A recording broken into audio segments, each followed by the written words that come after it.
Good afternoon and welcome to our next webinar in the Simple IoT for Industry series, which is enabling condition monitoring through IoT. We are joined today by our presenters, Gavin Morgan and Andrew Howarth. So they will be taking you through what condition monitoring is, the benefits, and also a real-time demonstration as well. So we'll take you through how to set that up. So I will now hand over to Gavin, and we are going to record this webinar. So everybody is aware the webinar is being recorded as well. So I'll hand over to you, Gavin. Thank you, Robin, and welcome everybody. Thank you again from myself for joining us for this second webinar. We really do appreciate you taking the time to come and listen to us. Could I please ask you to, as we're going through it, capture any comments or questions in the Q&A function and send them through to us, and we'll address them at the end, if that's okay. Thank you. Okay, so let's get going. So I'm Gavin Morgan. I head up IoT business development, and I joined CAD-IT in May this year after working in aerospace manufacturing for over 30 years. And once again, I'm joined by Andrew Howarth, who is our IoT applications consultant at CAD-IT. He's also got extensive experience working in manufacturing and also in the electronics and printing industries. So today's agenda is on the slide. You can see the aim of today's webinar is to dive a bit deeper into the topic of condition monitoring, and deeper than we did on the last one. For those that remember from last time, we introduced condition monitoring as one of the realistic approaches to IoT, and we spoke about why it's a good thing to tackle this first as you embark on your digital transformation journeys. We've reduced the number of slides in today's session so that we can do a live demo of the use case in action with our industrial demo unit that you'll see. And we've got this connected to an IoT platform, which is Siemens Mindsphere. So just to recap, this is our series of webinars that you can see, and this is the second one, as we've mentioned. We'll explore the topic condition monitoring, and some of you may have joined the last one, which is very foundational, really, on simplifying the approach to IoT. The next ones you can see are signposted on the slide, and we'll release dates for these as soon as we can. They will be in 2022. Please look out for them.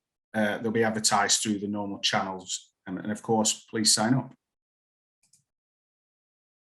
So first of all, just a quick reminder about the simplified digital transformation journey and where condition monitoring sits on that journey. So we're still talking about the first 3 steps on the journey. So doing these first creates a simpler path to greater benefits as your people and processes adapt to the change. Reaching for a panacea of a world of AI and machine learning to create closed-loop digital twins is only achievable if you lay the foundations well on these first 3 steps. So a closer look at the actual use cases involved in the adoption of IoT. It starts with monitoring assets and evolving business processes. So to the left-hand side of this chart, this is where we're really focusing here. This is before you start to adopt things like full digital twin of your products and your processes and connecting these representations together. Okay, so what is it? What is condition monitoring? So the first thing I'll say is that I'm going to talk about this from a manufacturing point of view. So it's looking at using the technology to improve my internal manufacturing performance. And it's important to understand, though, that the concept we'll look at today can be adopted from a service point of view as well. And by that, I mean that IoT and condition monitoring can be used to monitor products that are in service out in the field, such as a pump, a motor, a machine tool, a robot, etc. And therefore, if I'm the OEM of these products, I can offer better service to my customers through lower cost maintenance and service contracts, etc. But we're going to focus on manufacturing specifically today. So I look at condition monitoring in two ways. If you have healthy equipment and you have a healthy process, and you couple healthy equipment with a healthy process, you should produce conforming products and you should produce them on time for your customers. Simple, right? Now, the challenge with equipment health is that despite lots of focus over the last 2 decades on concepts like planned or preventative maintenance, equipment's getting ever more complex and intelligent, yet things still seem to go wrong. And that's why unplanned downtime is one of the biggest wastes that manufacturers still have to deal with today.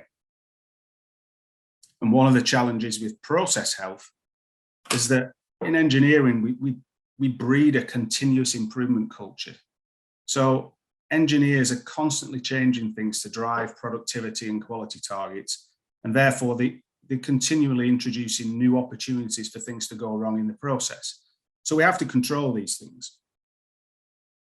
Now, all this is underpinned not by technology, so to speak, but by sound engineering practices called failure mode effects analysis, or FMEA, you may have heard. And this should be applied to the equipment and to the process. So our FMEA studies should identify all the possible opportunities within our equipment and our process where things can go wrong. And they should also define how to monitor and control those things. Now, because we live in a modern world, in a lot of cases, but by no means all, it may be possible to use technology such as IoT to monitor these opportunities for failure by adding sensors to the equipment or to the tooling and connecting these to your IoT platform to inform you on the health of the equipment and the process. And by having this feedback loop and setting warning limits to trigger alerts against, it means we have the ability to react and intervene before things go wrong. Whereas in the past, we would only typically react after the error has occurred. We might get an alarm on a machine and then react. And this leads to waste through either unplanned rework, repair activities to the product or the machine, or potentially scrapping the product. So this, in essence, is the application of IoT for condition monitoring. So you'll see this in action in the upcoming demo. But what you'll also see is that because we can connect to multiple data sources within multiple assets, which are potentially located in many disparate facilities around the globe, we've now got the ability to aggregate data upwards. And we can go from an individual data point view to a machine view, to a cell view, to a factory view, right up to a global enterprise view. So lastly, before we get into the really interesting part, rather than me ramming PowerPoint down your throats, a reminder of the benefits. Now, the big obvious one is the benefit to internal manufacturing performance and productivity. We're typically seeing OEMs achieve up to 25% improvements by implementing this technology. And this is achieved by being able to keep equipment and processes healthy, intervening before things fail because the right warning threshold limits have been configured and alerted in the IoT platform. And remember, this can be applied to the service phase of a product lifecycle too, not just the manufacturing phase. We've seen organizations change how they do business as a result of servitizing their products. They're implementing remote condition monitoring on their products that are in the field, which enables them to move to a more lease-based business model so they can lease products to customers with guarantees of high levels of uptime. And because of this, the OEM and the customer can now forecast more stable revenues and outlay, as they don't have the traditional peaks and troughs in capital expenditure, and they have hugely reduced unplanned maintenance costs. So with that, I'm going to hand over to Andy to do the demonstration.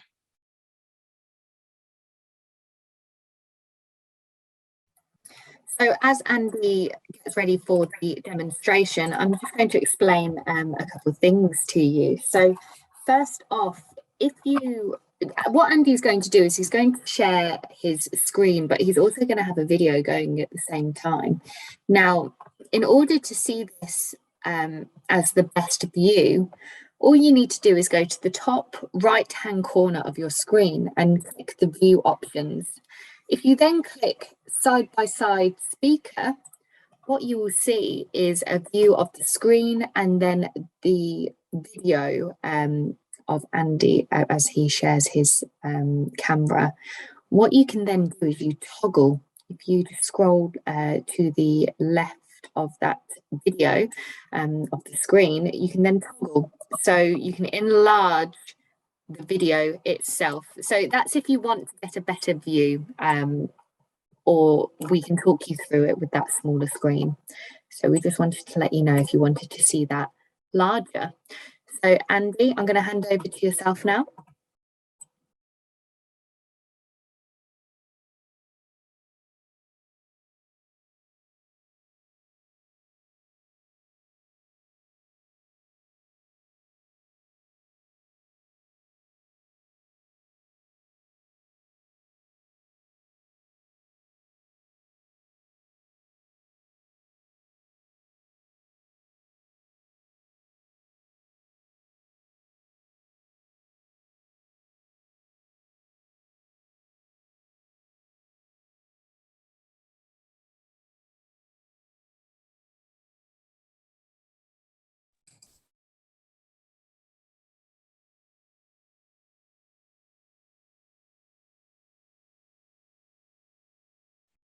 Andy, I'm not sure if you're talking, but I think you're still on mute.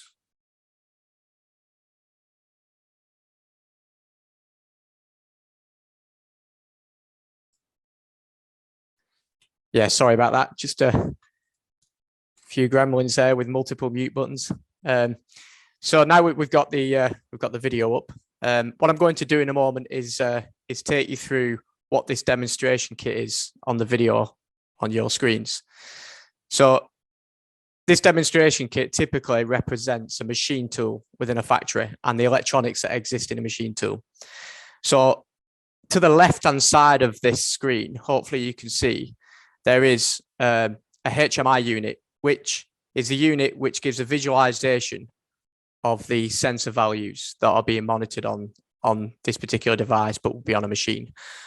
Those arrive from the PLC, which has the sensors connected to it. In this case, we've got a potentiometer, which is used for voltage. We've got temperature sensor, and we also have a little hand pump here for pressure. Towards the right-hand side is what we call the MindConnect IoT unit. So this is an edge device which will be deployed in typical IoT circumstances to communicate with the PLC or other devices to send the data to the cloud, to Mindsphere. So to the left of that, to this side here, is what would exist in a machine tool, typically in some equipment, whereas this box here is what is used to translate that data and transfer it to the cloud platform. Towards the bottom here, which you can just see out of the picture, is just a modem, which effectively represents a factory network. So if you can see here on the HMI, you've got the actual measurements for the voltage at the moment, you've got the temperature, and you've got the pressure at the bottom. So we'll come back to this in a moment just to show you how that information, when changed there, actually translates to the web platform with a dashboard live in this demonstration. But I'd just like to draw your attention now to the application that's to the left of the video. So you can see an application summary page called Operations Insight. So this is one of the standard out-of-the-box applications that exist on the Mindsphere platform. And to the top of this screen, you can see there's some summary boxes for the number of assets that we have connected within our Mindsphere tenancy. So that's within our Mindsphere environment. We've got a number of dashboards configured, and we've got some active rules. Now, the rules are there effectively to allow us to alert people of particular incidents occurring, whether that's thresholds being exceeded, whether it's a piece of equipment that's deteriorated in health, or whether it's a device that's failed. So these can be configured to send emails, but also push notifications to a phone to alert individuals of those sorts of scenarios. Towards the middle of the screen, you can see there's a number of rules that are active at the moment on this CAD-IT demonstration unit, and these are the ones that are currently being triggered. So there's one rule at the moment which is triggered, and you should see to the right of that there's some events that have been triggered as a result over time. And at the bottom there, you can see there is an actual error. So what has happened here is the voltage on the HMI unit is actually at 10 volts, and I have a rule set that any greater than 9 volts will trigger this. So whether you're in the platform itself, or whether you have email connection or a handheld device and you have a push notification, you'll be alerted of this particular situation occurring. So it's very obvious now from this summary page that we have an incident. So what I'm going to do now, I'm going to take you through what this application looks like from a fleet point of view. So imagine if you're a fleet provider of equipment to customers, or indeed you have a number of manufacturing facilities with equipment in, and you want to see the status and health of all of your equipment and devices across that fleet. What you can see here then on the map view is there are a number of devices and pieces of equipment around Europe, and some there in Southern Asia, in Singapore. But you can clearly see there in red that there is, amongst those 28 devices in the UK, that there is some equipment that has failed or is deteriorated in health. So what I can then do is filter this whole dashboard and just show me what the active issues are. So I can now see that it's there in the UK, and I can zoom in and find out exactly where.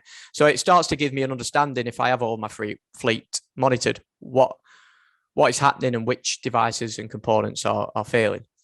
So if I apply a hierarchical view to this, you can see that it's the demo unit that's got the issue. It's got a red flag on there. And what I want to be able to then see is, well, okay, then what is it that has been triggered? So if I drop into the right-hand side of this screen and I focus on today, what I can see there is there's a status that this unit was connected. And if I go down in the hierarchy to look at the actual equipment's connected to that unit, I can now see the high voltage trigger. So the parent view there was the device, which was to the right-hand side of the HMI unit here. This is saying that this is connected, it's live. I know that my actual connection's healthy, and the actual equipment has got a high voltage. So something needs to be done, but we need to understand what has actually happened in the history there. So what I can also do is have a look at the actual time series data for that voltage. I can start to drill into what the time series data looks like for that period. So you can see here over the last few hours, there's some peaks and troughs, but you can see a clear spike there where the voltage has increased. And I can also look at that particular metric alongside other metrics that are being monitored, such as the pressure and the temperature. So all of these are plotted and monitored, and it can just allow you to look a little deeper into the actual sensory values that are being monitored. So you can start to build up a determination very quickly of what needs to be done. So you've got the ability to monitor from a fleet point of view. You can see it from an individual equipment point of view. You've got rules and alerts, and you have events that are triggered as a result of those rules and alerts. And we've now looked into the actual time series data just to see what has happened during the timescales. So after that analysis, it may be that I want to actually trigger a work order. I want to be able to tell somebody to do something to fix an event, maybe somebody in a maintenance team. Now, you can see here, if I look at the work order history, there's actually a work order already created. So I've got one here that was created by me 41 minutes ago based upon this high voltage. And I can now see that particular work order is saying there's an emergency and it's been scheduled to me. And I've received an email for this to say I need to go and fix or replace the motor on that piece of equipment. So that working process has all been derived from the initial very simple notification and alert, right through some basic analysis, all the way through to instigating a work order instruction to be enacted to get to a faster fix and get the production going again. So that's the basics of managing and monitoring fleet and equipment health. What we'll do now then is have a look at how we can get a more detailed view of the actual process and look at the condition of the process itself rather than just the equipment. And we'll do that using the Performance Insight application. So what you should be able to see now is a dashboard with some gauge widgets on there, a running status and some KPV trends. So drawing your attention to this dashboard, this is a typical process condition monitoring type dashboard. So you're focusing on the key variables of your process that indicate that it's running effectively and it's going to give you a good product. So whether that's in process industries producing food or beverages, or whether it's in manufacturing producing discrete components, there'll be key indicators that you need to make sure are maintained within a healthy state and that don't produce anomaly results that you'll want to control to make sure you're getting a good product. So at the moment in time, you can see on the voltage there, we've got a voltage in the red zone. It's very clear. If I just change this voltage down a little bit, the data will be sent up via the IoT device to the right-hand side there of the PLC. And normally this is about very near real time, a sort of 20 seconds response time for the data to transition up through the cloud into the dashboard, into the platform. So you can see there, as that's refreshed, we've now got 7.85 volts on the potentiometer on the HMI, and we've also got 7.85 volts on the dashboard. So there's an almost near real-time update, and you can see that live going from this unit, which is connected to the internet, up to the cloud platform. And I'm viewing this through a Google Chrome web browser. So I can see the historical running status now, which is the last 3 hours. I can see the live voltage, the temperature and the pressure. And I can see the trends over the last 3 hours of those 3 sensory inputs. I can also look a little deeper into the statistics of the voltage. So I can see this specific trend of that voltage, but I can also get a histogram distribution of this data over time, which gives me some standard metrics of the minimum of the data of that voltage, the maximum reached over that period, the average, standard deviation, and the medium across that results range, and then the total over that time. So very quickly, you can get more and more statistics relating to that particular voltage. And all of this can be looked at over different time periods. So at the moment, I'm looking at it from the last 3 hours. I could look over the last 7 days. I could look the last 14 days, last 30 days, and you can see changes in the data. So this is the running status, effectively when this equipment's been switched on and off. So a very, very quick and good understanding of the process, and this can be done remotely wherever you are, or it can also be at the side of the process providing near real-time feedback. If you've got very high volumes of data with high compute requirements, you can also put other edge devices in place, such as the IoT Nano Box, to do computing of the results at the edge and provide KPVs and KPIs at the edge that are then aggregated and sent up to the cloud platform. So that can be used for more higher volumes, higher frequencies of data with greater analytic requirements. On top of the condition monitoring, there's also other widgets and dashboarding capabilities that can be added to this Performance Insight platform. So one example here is to produce a simple temperature heat map. So this is showing on the y-axis there the time scales over the last few days, and the slight changes in temperature is shown by the coloring of the graph. But towards the bottom, you can see day by day, this is when the actual temperature has been provided. So all the other white space is when the unit's not been switched on. So typically, if this is switched on all of the time and you had high fluctuations of temperature, you will see effectively a matrix of green, amber to red values. Okay, so there are a number of use cases for this, as I described, whether it's monitoring your process health or monitoring individual devices to ensure that they're operating effectively. The same capabilities, the same connections, the same devices all apply to this use case. But the actual connection capabilities range from the Siemens PLCs, as you've been able to see on the screen, right the way down to a number of different protocols from OPC UA, MT Connect, MQTT, Modbus, etc.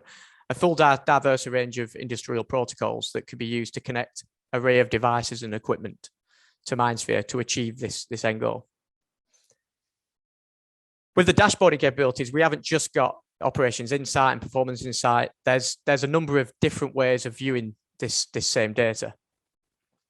And one of those is the EasyDash dashboard, which you can now see on screen. So the EasyDash dashboard is very similar, as you can see in the look and feel of how it's been constructed to the condition monitoring that you saw before. But actually, there's a number of different and additional capabilities to create dashboard widgets.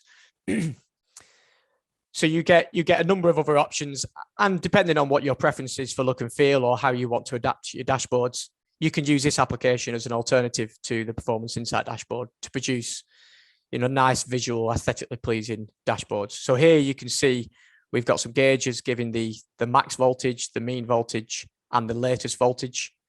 It's done the same for the temperature and for the pressure, and then we've got the time series data over time.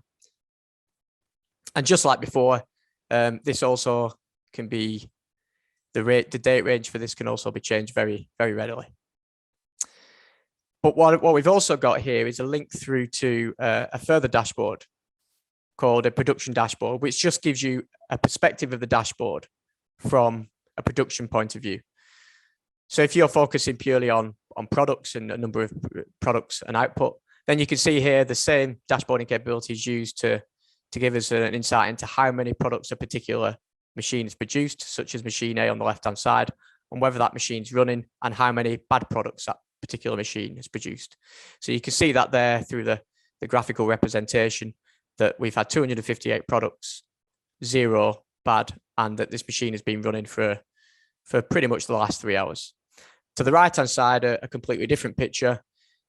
The machine tool had produced 23 products, which isn't enough, mainly probably because the machine tool had failed. It had gone over the threshold of the number of bad parts it was allowed to produce, in this case 7. And as a result, the machine has been in downtime, probably awaited a fix to be able to resolve the issue that's resulting in bad products. So 3 very different perspectives in terms of use cases, but very similar dashboarding capabilities. One final thing I wanted to draw your attention to, if we hop back to Performance Insight, is that when these dashboards, whether it's Performance Insight or EasyDash, want to be extended or scaled by an engineering house, it is very, very simple and easy to do. This doesn't require coding capabilities or deep programming knowledge. The dashboards can be extended and scaled with new widgets, or even by changing the thresholds on these. And I'll show you now how that is done.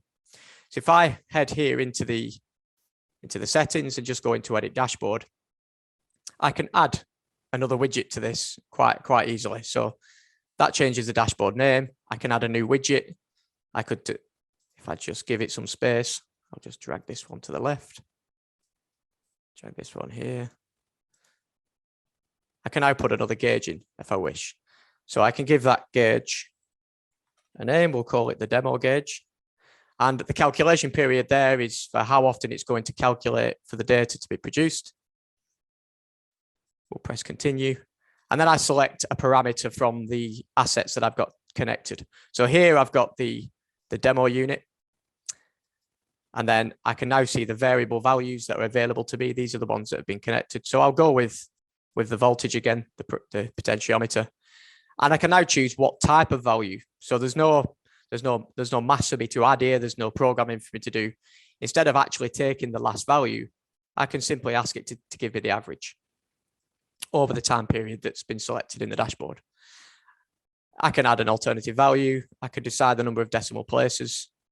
And then I can put the particular limits on here very simply. And these can also be changed in the existing widgets, just like I'm doing now.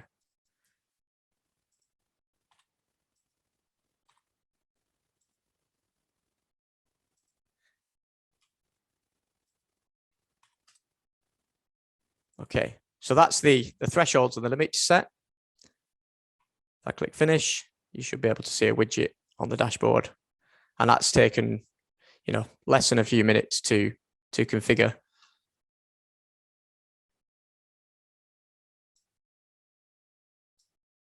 Now, while that's loaded, in addition to all of these widgets and these dashboarding capabilities, you can also take the existing data that's available from the variable data set and produce new KPIs. So rather than just taking the data as it is, whether it's a voltage, a pressure, or a temperature, you can actually take those different KPVs and you can create new KPIs or new KPVs from that data. You can create calculations, you can create new averages, new max, mins, etc., that are derived from those other KPVs.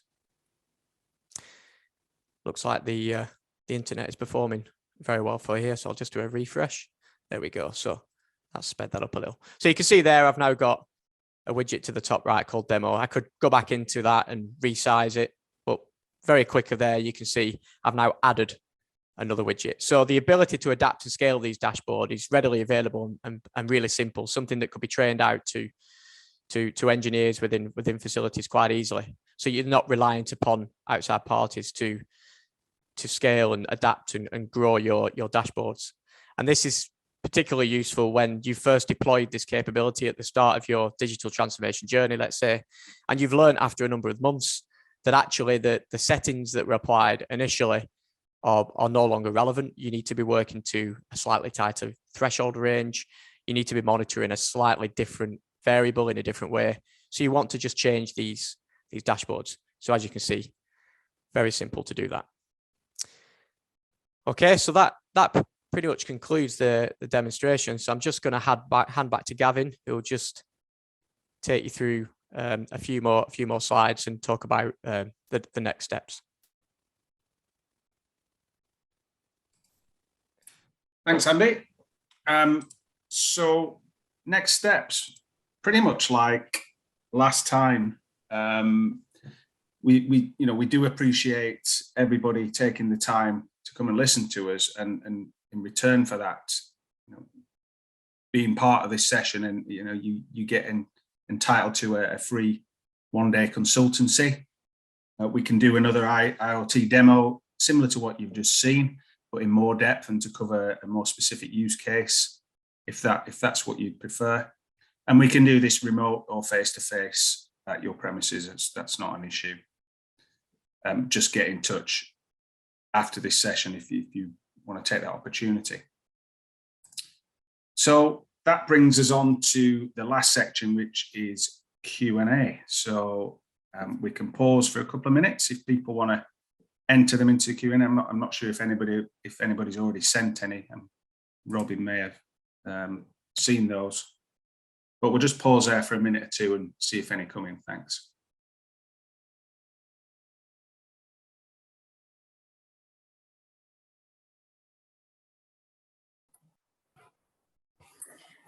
So just while people are typing their questions, I do have one that's been submitted here a bit earlier on, and it asks, how easy is it to set up an alert? You want to take that one, Andy? Yes, I'll take that.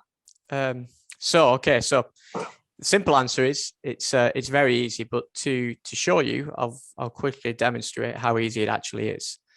So if I just share my screen.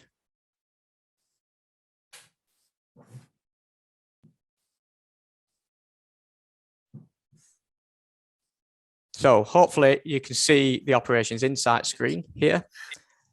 And what I can do is take you into the sort of alert section, which is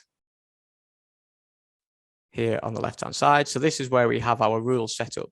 So all of these alerts are the ones that have been configured previously when I took you through the demonstration.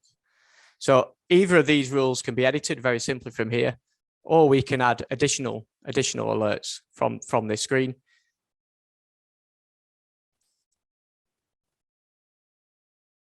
And these alerts here, you can see, are set up as described in the names there in the box. Greater than 9 for the high voltage, equals 2 for machine status, or 0. So all of these are very, very simple to set up.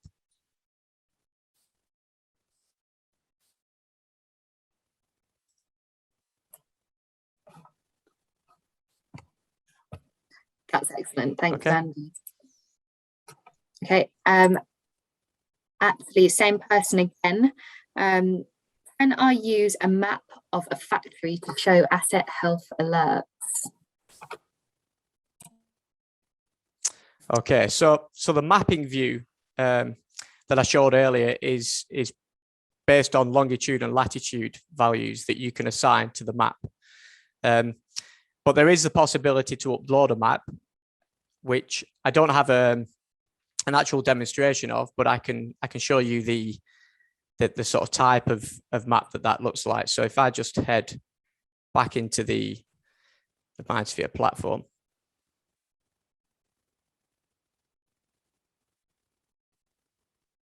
So this is the sort of base platform with all of the applications in Mindsphere, depending on which ones you choose. And if we head back into Operations Insight, I'm just going to give this a refresh. And we'll focus on the assets themselves. And if I pick this button here, what I get when I select an asset such as the demo unit, you can see I've got a very basic map view of a particular facility. And towards the bottom there is the asset being shown, which can actually be edited and moved around on this particular map view. So it's not an example of one of our facilities or an office, but it is a map view that can be easily demonstrate being able to place particular assets and their values on a sort of 2D map. So very simple view and very easy to upload that from a file, which you can do, and then place the actual asset data feedback values onto that particular map. I see. Thank you, Andy. And can they actually monitor equipment effectiveness?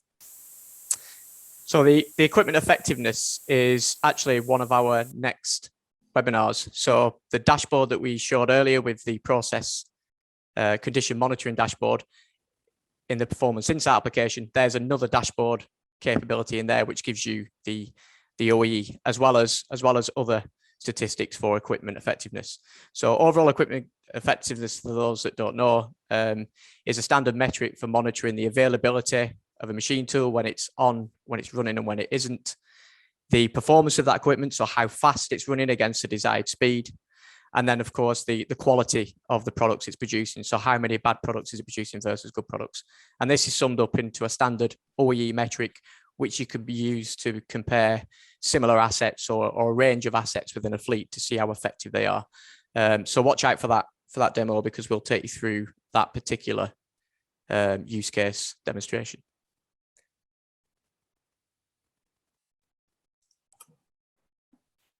Thanks, Andy. There are no more submitted questions, so I think that would be all for today. I can see one on the Q&A, Robin. Oh, excellent. Can you please? Yeah. So the questions come in, is the data stored in the cloud? So the simple answer to that is, it depends. It depends what you want. So yes, what you're seeing today, all the data that you've seen today is stored in the cloud. When if you sign up for a Mindsphere tenancy, you get some cloud space reserved for your data. And how much space you get depends on the level of investment you want to make. But it is the cheapest way and the quickest way to get going. But it is not the only solution. We know that organizations have restrictions on using cloud technology for good reason as well. But using the cloud doesn't mean that it's not secure. So you can use public cloud, which you've seen today, which is still very secure. You can also use private cloud, and you can also have on-premise as well. So particularly if you're in a defense organization and you have government constraints around exporting data to the cloud or anywhere else, you can have Mindsphere installed so that it's wholly on your premise. Now, the downside to that, or the the thing you've got to be aware of is that by doing that, your infrastructure costs go up, and you carry the burden of maintaining that infrastructure as well. Whereas at the opposite end of the scale, you go cloud and somebody else takes care of the infrastructure and monitors that and keeps its performance healthy for you. Okay.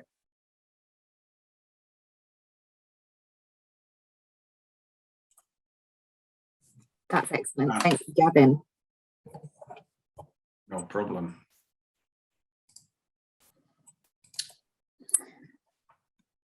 Okay, so it does seem that that's all of the questions answered for today. If you do have any questions after this webinar, please do feel free to email us. I will share the contact details. Gavin has that live on screen right now as a follow-up action.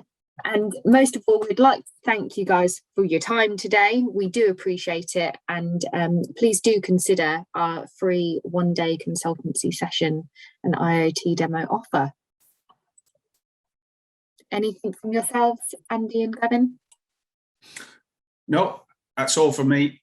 Just thank you again for taking time to join us. Yeah, that's all from me. I second that. So yeah, thanks for joining, and hope to see you next time.